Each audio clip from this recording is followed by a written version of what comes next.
En 1936, Sheriff, en su experimento social, demostró el poder del grupo para influir en nuestros pensamientos, emociones y conductas. El ámbito donde se puede ver el funcionamiento de las normas sociales son las relaciones intergrupales. Después de Sheriff, muchos han intentado entender mejor el funcionamiento de las normas sociales. Blanchard, Crandall, Brigham y Vaughan demostraron que los participantes eran menos tolerantes al racismo cuando el experimentador hacía alusiones antirracistas. En cambio, los participantes eran más tolerantes al racismo cuando el experimentador hacía alusiones racistas.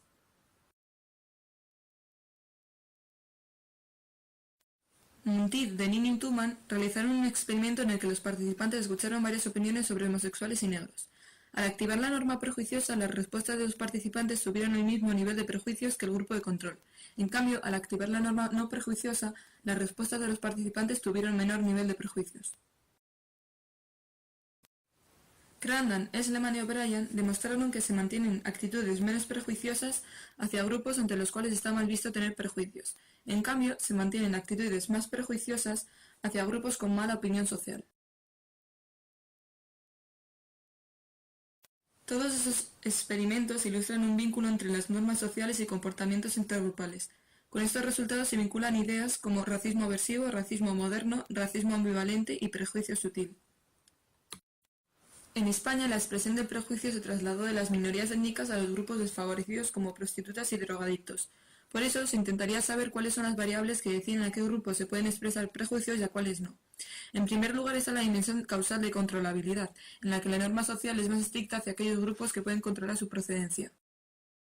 En segundo lugar está la distancia psicológica hacia los grupos estigmatizados. En ella la capacidad de ver el mundo desde el mismo punto de vista que otro grupo lleva a los individuos a sentir afinidad entre ellos e inhibir el prejuicio. Como hipótesis podemos deducir que la norma social será más estricta hacia aquellos grupos a los que los individuos no tienen ninguna posibilidad de pertenecer.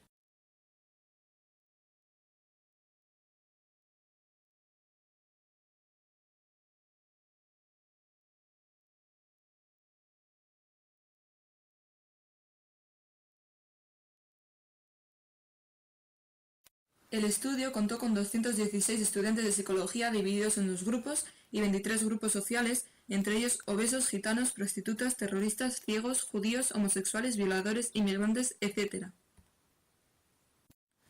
Se repartieron 2 cuestionarios con 3 preguntas. ¿En qué medida está mal visto en nuestra sociedad hablar de manera desfavorable y negativa de cada uno de estos grupos sociales? ¿En qué medida pertenecer a cada uno de estos grupos depende de cada individuo? ¿Y qué probabilidad existe de que usted pueda pertenecer en el futuro a cada uno de estos grupos? Los resultados fueron los siguientes. En primer lugar, la norma social nos permite mostrar actitudes negativas hacia grupos mal vistos socialmente. En segundo lugar, la percepción social del grado de control sobre el grupo al que pertenecen es mayor en los grupos con conductas antisociales que en los grupos con estigmas físicos y sociales. En tercer lugar, en cuanto a la distancia psicológica que se percibe entre cada uno de los grupos, si tenían más posibilidades de pertenecer a un grupo, la norma social prohibía hablar mal de dicho grupo. En cambio, si tenían más posibilidades de pertenecer, se tenían actitudes más negativas.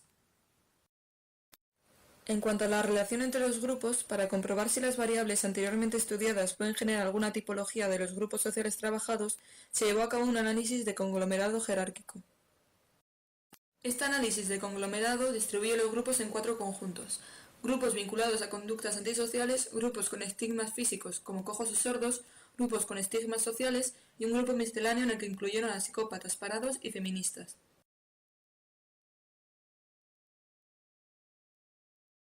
Se confirmó que la norma social para expresar abiertamente prejuicio es más estricta respecto a los grupos con estigmas físicos. La norma social para expresar abiertamente un prejuicio es más moderada cuando nos referimos a los grupos con estigmas sociales y al grupo misceláneo. Los grupos sobre los que se pueden mostrar abiertamente prejuicios son los grupos con conductas antisociales. Los grupos con estigmas físicos y sociales tienen menos control sobre la voluntad de formar parte de un grupo u otro. Y respecto a la variable de probabilidad, el grupo misceláneo muestra el centroide más alto debido a la alta puntuación media en la categoría de parados y feministas. Nosotras hemos realizado un estudio en el que han participado 58 personas, 39 mujeres y 19 hombres. En la encuesta se les mostraba una situación concreta en la que una persona era apuñalada tras negarse a darle dinero a un atracador. A continuación, se les mostraban 12 casos diferentes en los que presentábamos al atracador como diferentes personas, esquizofrénico, drogadicto, parado, etc., y se les pedía que pusieran la pena que ellos le impondrían a ese atracador entre los 10 y 15 años y la pena que creen que la sociedad le impondría. En relación a la persona en tratamiento por esquizofrenia paranoide, el 35,2% de las personas encuestadas eligió la opción otra. En segundo lugar, el 25,9% impondría una pena de 10 años de prisión. En cuanto a la opción otra, nos hemos encontrado con respuestas como centro de salud, 10 años de internamiento en un psiquiátrico con tratamiento y terapia, inimputable, ingreso perpetuo en psiquiátrico o 6 meses de cárcel. Por otro lado, el 28,3% de los encuestados cree que la sociedad impondría una pena de 10 años de prisión, seguido del 26,4% que cree que serían 15 años y en tercer lugar el 15,1% que cree que serían 12 años. En cuanto a la persona de etnia gitana, el 43,6% de los encuestados impondría una pena de 15 años de prisión, seguido del 16,4% que eligió la opción alternativa otra, en la que nos encontramos respuestas como 30 años, 40 años, cadena perpetua, la sociedad le encarcelaría de por vida, reeducación social y cárcel o servicios sociales. Por otro lado, el 51,1% cree que la sociedad impondría una pena de prisión de 15 años, seguido de 12 años con un porcentaje del 23,4%. Respecto a una persona con dependencia al alcohol y a las drogas, el 29,6% de las personas encuestadas impondría una pena de 15 años de prisión. La opción otra es la segunda variante más elegida por los encuestados, con un 22,2%. Nos encontramos respuestas como internamiento en un centro de salud, rehabilitación social con programa de integración, 30 años, ingreso en un centro de rehabilitación y después 15 años de cárcel o internamiento y tratamiento psiquiátrico. Por otro lado, el 50% de los encuestados creen que la sociedad impondría una pena de 15 años de cárcel, siguiendo el 22,2% que cree que 12 años de cárcel. Si el atracador fuera una mujer que ha sufrido maltrato, el 29,1% de los encuestados impondría una pena de prisión de 15 años, seguido del 27,3% que impondría una pena de 10 años de prisión y en tercer lugar la opción otra, con un porcentaje del 18,2% con alternativas como 5 años, atención especial al estado psicológico de la mujer, tratamiento y vigilancia, 10 años y terapia, internamiento y tratamiento psiquiátrico, 30 minutos o de 2 a 5 años.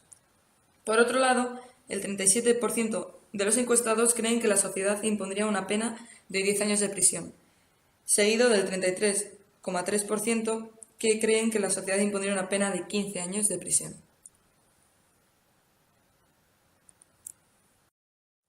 Si el atracador fuera una persona que ya ha estado anteriormente en la cárcel, el 35,7% de las personas encuestadas le impondría una pena de 15 años de prisión, seguido el 33,9% que eligió la opción otra con alternativas como cadena perpetua, 50 años y trabajo social, 40 años, 30 años, 20 años, el doble de lo que estuvo o prisión permanente revisable. Por otro lado, el 56,4% de los encuestados cree que la sociedad le impondría al ex convicto 15 años de prisión, siguiendo con el 20% que cree que 12 años de prisión. Por último, si el atracador fuera una persona que lleva años sin trabajo y no puede cubrir sus necesidades básicas, el 30,4% de las personas encuestadas impondría una pena de 10 años de prisión, siguiendo dos opciones de igual porcentaje, con la opción otra y 15 años de prisión. Nos hemos encontrado con alternativas como 1 año, de 2 a 5 años, internamiento y tratamiento psiquiátrico, estudiar su situación socioeconómica y ofrecerle algún tipo de ayuda o un trabajo adecuado para él, o rehabilitar a la persona mediante programas económicos laborales bajo vigilancia.